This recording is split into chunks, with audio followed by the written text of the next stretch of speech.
Olá, seja bem-vindo a mais um Q&A aqui no nosso canal. Eu sou o Leandro Ruschel, falando diretamente de Miami, e estou pronto aqui para responder as perguntas que chegaram na última quinta-feira na nossa caixinha lá do Instagram. Então, se você quiser participar do nosso Q&A semanal, não deixe de enviar a sua pergunta pelo canal do Instagram. Vamos lá. Qual é a reação dos globalistas com a vitória de Trump? Quais serão os próximos passos, na sua opinião? Claramente, há já uma postura de recuo, né? Me parece que é um recuo estratégico. Eu não acredito que eles vão colocar de lado, né? Simplesmente desistir dessa agenda totalitária que eles estão fomentando há tantas décadas. Mas fica evidente que há um recuo. A gente já viu vários desses globalistas chegando até a parabenizar Trump. O próprio Jeff Bezos, né? Que não é exatamente assim um grande líder globalista, mas está alinhado com muitos dos princípios globalistas. Ele proibiu que o Washington Post, um jornal de extrema esquerda, declarasse apoio a Kamala Harris, né? E agora, depois da eleição, fez um post todo carinhoso com o Trump, dizendo que todos, né, estão torcendo por um ótimo governo e tudo mais. O próprio Mark Zuckerberg, que comprou, né, em certa monta aí as eleições de 2020 para o Biden, deu declarações durante o processo eleitoral dizendo que nunca viu um cara tão machão que nem o Trump diante daquele atentado, né, quando ele tomou um tiro no rosto, na orelha, né, por obra de Deus. Ele não teve a cabeça explodida ali ao vivo, né, nacionalmente. Imagina o efeito que isso teria nos Estados Unidos e no mundo, mas enfim, que ele ter levantado e ter falado fight, fight, fight foi a coisa mais corajosa que ele já viu na vida. Então, me parece que há uma certa acomodação, um certo recuo dos globalistas agora, percebendo a força do movimento conservador aqui nos Estados Unidos, mas eles devem estar se reagrupando para rapidamente buscar ou minar a administração Trump ou dar o próximo passo após essa administração. Eles não desistirão. Na sua visão, qual a real dimensão política e estratégica da vitória de Trump para a direita? Bom, é fundamental, né? Como o próprio Elon Musk falou, possivelmente se nós tivéssemos a vitória de Kamala Harris e ela tivesse o controle do Congresso, nós não teríamos mais eleições livres aqui nos Estados Unidos, ou seja, a maior democracia do planeta acabaria, porque a própria Kamala Harris já tinha falado no passado, ela escondeu isso muito do eleitor na eleição, sobre uma agenda de aumentar o número de assentos na Suprema Corte, de rasgar a Constituição, né, para fazer a justiça social, para acabar com a produção de petróleo nos Estados Unidos, imagine só, né? Mas ela declarou na agenda dela que ela queria fazer o controle de preços para acabar com a inflação. Algo que a gente espera de países como a Venezuela, não dos Estados Unidos da América. Então, a vitória de Kamala Harris seria um desastre completo para os Estados Unidos e para o mundo. Não é só uma questão de direita e esquerda, né? É uma questão de manter o mundo de pé, o mundo civilizado de pé. É um pessoal que acredita em censura, perseguição de adversários políticos, que quer o poder hegemônico. Então, esse seria o desastre. E o tamanho da vitória de Trump demonstra como a maior parte da população americana percebeu o nível de destruição que esse Partido Democrata está produzindo, economicamente, socialmente, moralmente. E essa vitória, sendo tão acachapante, coloca, né, um mandato nas mãos de Trump que vai ter reflexos pelo mundo, e reflexos muito positivos. Então, a expectativa é que essa vitória de Trump, a derrota de tipos como Kamala Harris, marque o começo do fim dessa agenda extremista, essa agenda woke, e uma nova fase de expansão da direita no mundo, né? Essa é a importância dessa eleição. Por que os votos da Califórnia, né, demoram tanto para ser computados? Bom, a Califórnia é um estado gigantesco, é o estado mais populoso dos Estados Unidos, e nós temos uma gestão há muito tempo democrata, né? Então é um estado profundamente ineficiente. Aqui na Flórida, por exemplo, que é um estado também muito populoso, os votos todos foram contados, tabulados e apresentados ao público em poucas horas, né? Em 2 horas já tinha quem tinha sido eleito aqui no estado, né, as principais votações. Então, basicamente, a Califórnia, como todo estado controlado pela esquerda, está cada vez mais ineficiente. O Supremo, com a eleição de Donald Trump, tende a evitar ataques às liberdades individuais? Olha, o que nós temos, as pessoas precisam entender isso, é uma situação em que o centro do poder no mundo e o centro do poder que interfere, inclusive, em muitas empresas que acabam servindo para a infraestrutura da internet, como o Facebook, como o Instagram, né, que são do Meta, como o próprio X, como Google. Essas empresas, elas vão ser pressionadas desde os Estados Unidos a agir de uma maneira mais alinhada às leis e à cultura americana, ou seja, a cultura da primeira emenda, a cultura da liberdade de expressão. Isso acaba fazendo um impacto, inclusive, no Brasil, né? Então, ficará mais difícil para qualquer instituição em qualquer país de impor um nível maior de censura, né, de controle das informações pela internet, que basicamente tem a sua infraestrutura baseada aqui nos Estados Unidos. Além disso, há uma situação específica, né, com Elon Musk, que é uma espécie de braço direito do Trump hoje, pelo menos no processo eleitoral foi, que pode envolver uma pressão que vai além da pressão usual, que já é natural por conta de uma visão que foi aprovada aqui nos Estados Unidos de liberdade de expressão. Não podemos esquecer que autoridades americanas se reuniram com a Justiça Eleitoral brasileira para, de uma certa forma, criar aí esse aparato todo de censura, né, que nós vimos nos últimos anos. Aqui foi mais difícil implementar isso diretamente, porque, novamente, nós temos a Constituição, nós temos a Primeira Emenda e nós temos uma Suprema Corte que defende, né, ainda a Constituição americana, mas no Brasil o avanço foi rápido. Então, tanto de forma indireta quanto de forma direta, nós devemos ter uma pressão maior sobre instituições brasileiras para que elas garantam os direitos individuais, os direitos fundamentais dos brasileiros. Como isso vai se desdobrar e se efetivamente isso vai ter um resultado, a gente vai ter que observar. Mas eu tenho certeza absoluta que se fosse Kamala Harris na presidência, seria muito mais fácil para todos os países que têm essa postura mais autoritária seguir adiante com o seu processo de censura, porque hoje o Partido Democrata é a favor da censura. Você votou nos Estados Unidos? Sim, votei, né? Eu estou nos Estados Unidos já há muitos anos e hoje eu tenho uma dupla nacionalidade. Eu sou brasileiro e americano. Então, como eu sou também cidadão americano, eu posso votar aqui nos Estados Unidos. Você acha que o Trump vai dificultar vistos como EB-2?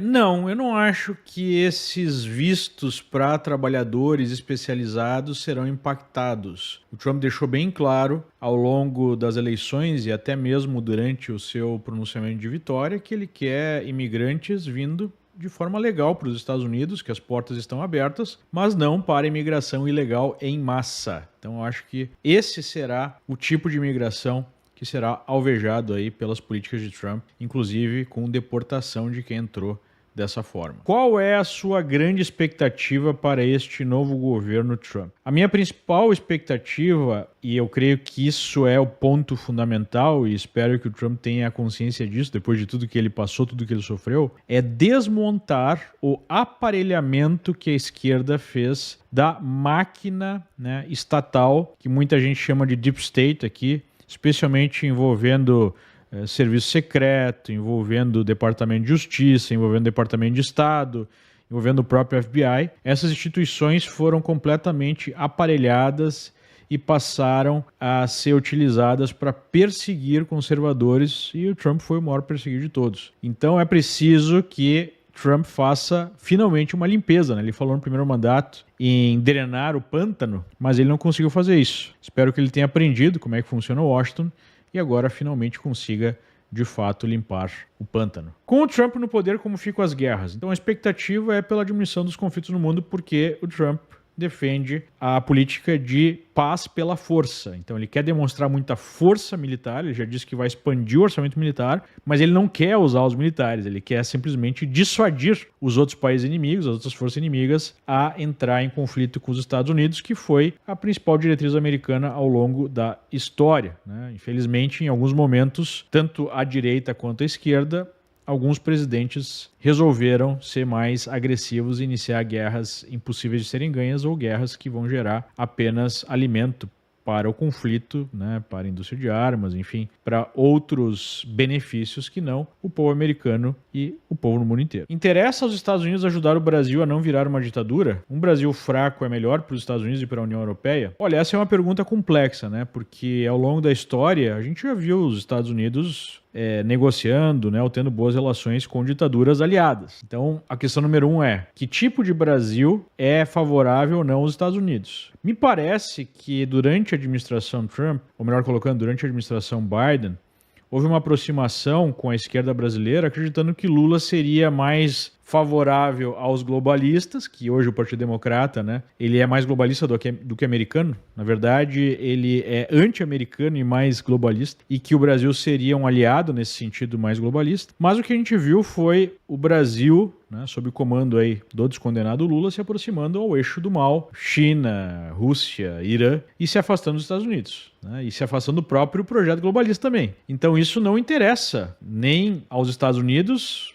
levando em consideração os Estados Unidos como sempre foram, né, defendendo os interesses americanos, nem ao Partido Democrata, que agora está saindo do poder, porque o Partido Democrata tem esse projeto mais globalista. Então, independente de ser democracia ou ditadura, eu creio que para a gestão Trump, que esse sim, né, tem uma postura pró-americana, não interessa um Brasil no colo da China, no colo da Rússia, no colo desses inimigos dos Estados Unidos como o Irã.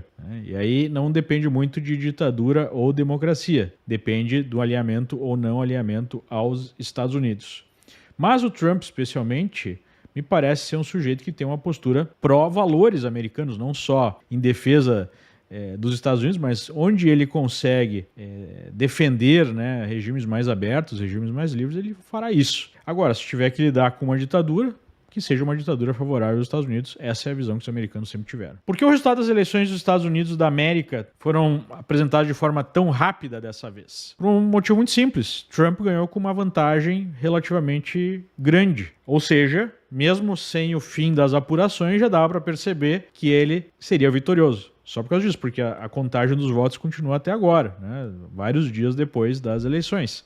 Mas já no começo das contagens, ou mais próximo, né, da metade para o fim das contagens, ficou evidente que ele estava muito na frente e que não teria mais como virar em vários e vários estados, né? Só por causa disso que foi anunciado o resultado muito mais cedo do que na eleição anterior, que acabou sendo decidida por 40 mil votos em condados-chave pelo país. O Trump já pode tomar decisões e executar elas, ou precisa esperar a posse? Não, hoje ele é só o presidente eleito. Então ele tem a segurança do serviço secreto, ele começa a ver os releases diários, né, da inteligência americana, ele tem algum acesso às informações, mas ele não tem nenhum poder executivo, ele não tem nenhum poder de caneta. Ele só tem o poder da caneta exatamente no momento que ele toma posse, o que vai acontecer apenas em janeiro do ano que vem.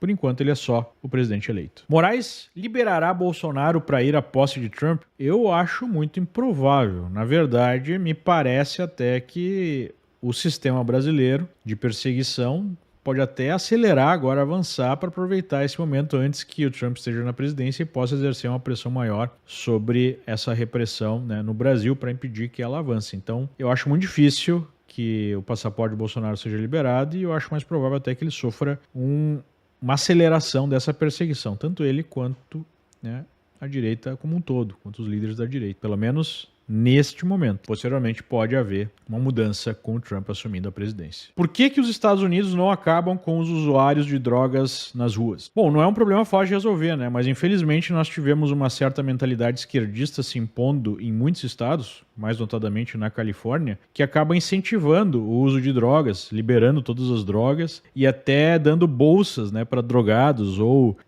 mendigos, enfim, pessoas em condição de rua, que não é uma política inteligente, interessante, a não ser para um governo que quer transformar os seus cidadãos em zumbis. Aqui na Flórida, por exemplo, eu vejo esse problema muito menos visível, né, e até acontecendo menos de fato. Inclusive, recentemente foi passada uma lei que proíbe as pessoas de dormirem em locais públicos, né, como praças, parques, bancos de ônibus e assim por diante. E há uma tolerância muito menor com esse tipo de postura. Já em São Francisco, eles recebem até mesmo instrumentos para utilizar as drogas, recebem uma bolsa mensal, e isso acaba retroalimentando o problema.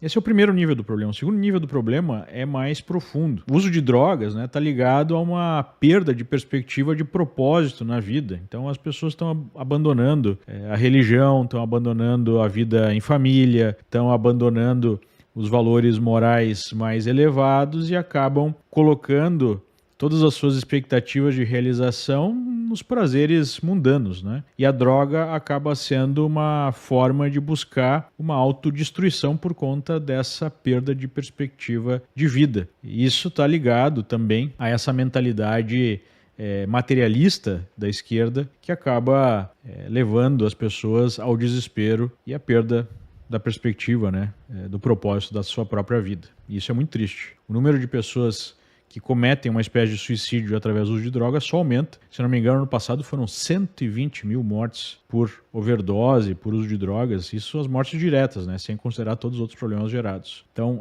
é um problema cujo motivador é mais profundo e a gente tem que restabelecer essa lógica, né, de propósito de vida para resolver essa questão. Não é algo fácil. O Partido Democrata sempre foi esquerdista? Sim, sempre foi um partido de uma esquerda, só que uma esquerda mais moderada. Sempre teve algumas bandeiras em comum entre democratas e republicanos, como, por exemplo, o patriotismo, né, a defesa dos Estados Unidos. Infelizmente, nos últimos vários anos, eu acho que o grande ponto de virada foi com a eleição do Obama, e é por isso que eu considero o Obama o pior presidente da história dos Estados Unidos, o Partido Democrata começou a se radicalizar e assumir até mesmo uma postura anti-americana, uma postura woke, né? Os Estados Unidos seriam aí fruto de uma visão racista, de uma visão injusta de mundo, e então ele deveria ser completamente reformado ou até mesmo destruído para se criar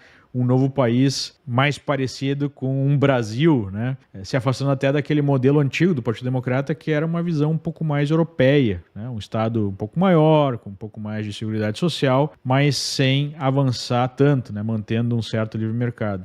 Hoje, o Partido Democrata defende, especialmente na pauta de costumes, a destruição completa dos valores americanos, que eles consideram valores injustos, imperialistas, enfim, todo aquele blá blá blá que a gente está acostumado a ouvir da própria esquerda brasileira, da esquerda mais extremada no mundo inteiro, né? Então, o Partido Democrata hoje não é mais o mesmo Partido Democrata de um Kennedy, por exemplo. Hoje, um Kennedy seria tratado como um extremista de direita, como um fascista, né? É isso que aconteceu. Twitter Files pode engrenar a partir de 2025? Eu não sei se exatamente o Twitter Files, para quem não sabe, o Twitter Files é o escândalo de liberação de documentos internos do Twitter pelo Elon Musk após a compra da empresa, que mostram uma certa colaboração do governo americano com essas empresas de tecnologia para perseguir e censurar conservadores, né, utilizando essas plataformas. Eu não sei se exatamente o Twitter Files, mas eu sei que essa postura que aconteceu em várias plataformas e essa postura ativa do Partido Democrata de censurar, de defender a censura, está sendo investigada já pelo Congresso americano, porque a Câmara dos Deputados voltou para a mão dos republicanos, na Comissão de Constituição e Justiça, no equivalente à Comissão de Constituição e Justiça brasileira aqui nos Estados Unidos, já está investigando isso há bastante tempo, inclusive foi essa comissão que abriu as comunicações da Justiça Eleitoral brasileira com o Twitter no Brasil, né, pela censura, e isso explicou muita coisa do que está acontecendo no Brasil. Essa comissão deve avançar e deve utilizar a força do Departamento de Justiça, que agora estará nas mãos dos republicanos, ou seja, nós deveremos ter muita coisa vindo à tona e pessoas pagando pela transformação de órgãos de investigação em órgãos de perseguição à direita, no Brasil, nos Estados Unidos e no mundo, né? Então, vamos ver o que vai acontecer, mas eu espero que isso avance. Com Trump, os Estados Unidos continuarão apoiando a Ucrânia na guerra? Acabará o dinheiro infinito? Depende do que você define como apoiar a Ucrânia. Será que a administração Biden, né, o governo democrata, estava de fato apoiando a Ucrânia ou está utilizando a Ucrânia como bucha de canhão contra a Rússia, contra a China, enfim, contra os seus opositores e quer, né, manter um estado permanente de guerra para enfraquecer esse outro fronte ao custo de centenas de milhares de vidas de ucranianos, né? Essa é uma pergunta importante. Então, eu acredito que o Trump vai defender o fim do conflito, como ele tem falado. Vai buscar um acordo de paz e o fim dessa guerra, né, que eu acho que é de interesse especialmente dos ucranianos. Também não é interesse do Ocidente entrar numa guerra nuclear com a Rússia. Acho que isso não é de interesse de ninguém, né? Nem dos próprios russos. Então, eu creio que o Trump vai buscar uma negociação e o fim desse conflito. E os imóveis nos Estados Unidos, o que você acha de investir nesse segmento, sendo do Brasil? Olha, tem uma forma fácil e eficiente de investir em imóveis nos Estados Unidos, que é através de REITs, que são equivalentes aos fundos imobiliários que nós temos no Brasil. A grande vantagem de investir através de REITs é a facilidade, né? Porque você compra um fundo como se fosse uma ação em bolsa, é a liquidez, você pode entrar e sair a qualquer momento, e você pode investir em áreas específicas, porque hoje o mercado imobiliário americano é gigantesco, né? E você tem várias áreas e algumas áreas bem problemáticas. Por exemplo, no setor de imóveis comerciais, a gente tem um problema sério. Está havendo uma mudança no mercado profunda já há vários anos, e esses imóveis estão diminuindo, né, de valor. Então, o que eu acho que você não deve fazer, na maior parte dos casos, é o que muitos brasileiros fazem, comprar uma casinha em Orlando, ou mesmo aqui em Miami, para buscar uma renda de aluguel, né? Isso, se não é feito de forma muito específica, de forma muito profissional, usualmente vai gerar um retorno negativo, né? Então, vale a pena dar uma olhada aí nos REITs. Trump terá alguma indicação para a Suprema Corte durante o seu mandato? Não tem como saber, né? Porque o cargo de ministro da Suprema Corte aqui nos Estados Unidos é vitalício. Então, depende ou da aposentadoria ou do falecimento de algum ministro. Há alguns ministros que já estão com idade mais avançada e podem, né, se aposentar, e isso abriria vaga na Suprema Corte. Mas não tem como saber. Pode ser que tenha, pode ser que não tenha. Qual é a melhor maneira de trazer 3 milhões de reais do Brasil? Sou residente aqui nos Estados Unidos. A maneira mais fácil e rápida e eficiente é utilizando o nosso serviço, né? Nós temos uma empresa de investimentos no Brasil chamada Liberta Investimentos. Essa empresa também tem um escritório nos Estados Unidos e a gente ajuda as pessoas a fazer esse tipo de transação e esse tipo de alocação de investimentos aqui nos Estados Unidos, né? Então, vá até a Liberta Investimentos e abra a sua conta. E aí a gente pode te ajudar a fazer este câmbio, ok? Hoje é muito simples. Você abre uma conta no Brasil, você abre uma conta nos Estados Unidos e faz uma operação de câmbio enviando esses recursos. Nunca foi tão fácil. Os BRICS têm condições de prosperar e enfrentar o dólar? Eu não vejo condições de essa união, né, de países capitaneados pela China comunista, não podemos esquecer, né, uma ditadura brutal, com países como Rússia, com países como Irã, conseguirem, nas próximas décadas, substituir a força do dólar, né? Não há confiança, por exemplo, nas autoridades chinesas. Não há a menor confiança. Você teria, né, as suas reservas na moeda chinesa? Acho que pouca gente no mundo diria que preferiria aí a moeda chinesa do que a moeda norte-americana, né? Então eu vejo como um bloco importante, um bloco que vai incomodar e um bloco anti-ocidental, que define aí, que defende valores ou antivalores que nós não podemos concordar. E infelizmente o Brasil está se alinhando a essa gente. Os grandes bancos dão suporte para o desgoverno. O motivo são os juros da dívida interna? Não vejo que necessariamente uma postura maquiavélica de vamos defender uma agenda socialista porque os juros vão ser mais altos nessa agenda. Claro que isso é interessante para os bancos, mas eu não vejo como o principal motivo. O principal motivo é um alinhamento com qualquer poder, com qualquer governo. E, obviamente, um governo que seja centralizador, que seja regulador, é mais favorável a empresas gigantescas que vão produzir, através de uma regulação excessiva e de uma conexão maior com o poder, dificuldades, né, para a entrada de outros participantes, para entrar de concorrentes. Então, eu vejo que o principal motivo da aproximação é o alinhamento com o poder, a proteção dos próprios negócios e impedir a entrada de concorrência através de favores, né, como regulações ou medidas que impeçam essa entrada de concorrentes e favoreçam os próprios grandes conglomerados, não necessariamente só os grandes bancos. Por que economistas deixam de lado a ideologia que esse governo segue? Tratam como incompetentes só. Boa parte dos economistas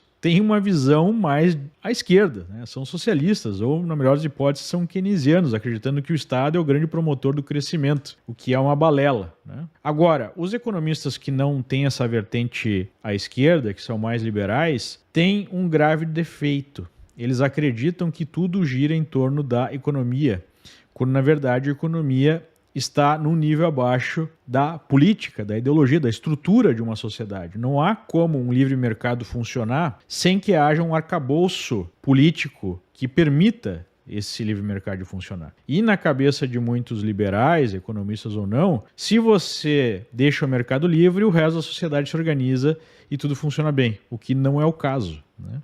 O livre mercado por si só não para em pé. Então, esse eu acho que é o grande pecado dos economistas liberais ou dos liberais em geral. Por que o nosso povo é tão ignorante, Leandro? Eu percebo pessoas apoiando tudo sobre o Supremo e o Lula. Olha, não vejo só uma questão de ignorância, porque sempre nós vamos ter um mar de ignorantes em qualquer sociedade, né? E esse é um dos problemas da democracia. Os votos valem a mesma coisa. Mas eu vejo um problema de uma onda totalitária no mundo, em que muita gente, especialmente no espectro da esquerda, está acreditando na força, na repressão contra opositores e buscando o poder hegemônico, né? Então, o que a gente está vendo é esse ciclo totalitário de volta ao mundo, como nós tivemos em outras oportunidades na história. Então, isso é o mais perigoso, porque a ignorância em si sempre foi, sempre será aí a regra, né? O mundo sempre foi tocado e sempre foi decidido pelas elites. E essas elites hoje têm um percentual significativo delas, né, especialmente no Brasil, que defendem essa visão cada vez mais totalitária. E esse é o maior problema que a gente enfrenta hoje. Bolsonaro colherá frutos da eleição de Trump juntamente com o apoio de Milley e Bukele. Obviamente que a circunstância na América, né, como um todo, não só na América Latina, principalmente pela liderança do Milley e agora, né, no país mais poderoso do mundo, nos Estados Unidos, isso gera um cenário mais favorável para o Bolsonaro, para a direita brasileira. Mas eu vejo muita gente um pouco eufórica, né, e já contando que uma presidente de Trump garante a elegibilidade do Bolsonaro ou que vai rapidamente acabar com todos os nossos problemas no Brasil. Não creio que seja exatamente assim, né? É um passo importante, é uma circunstância muito favorável, mas não resolve, como num passe de mágica, todos os problemas brasileiros. Longe disso.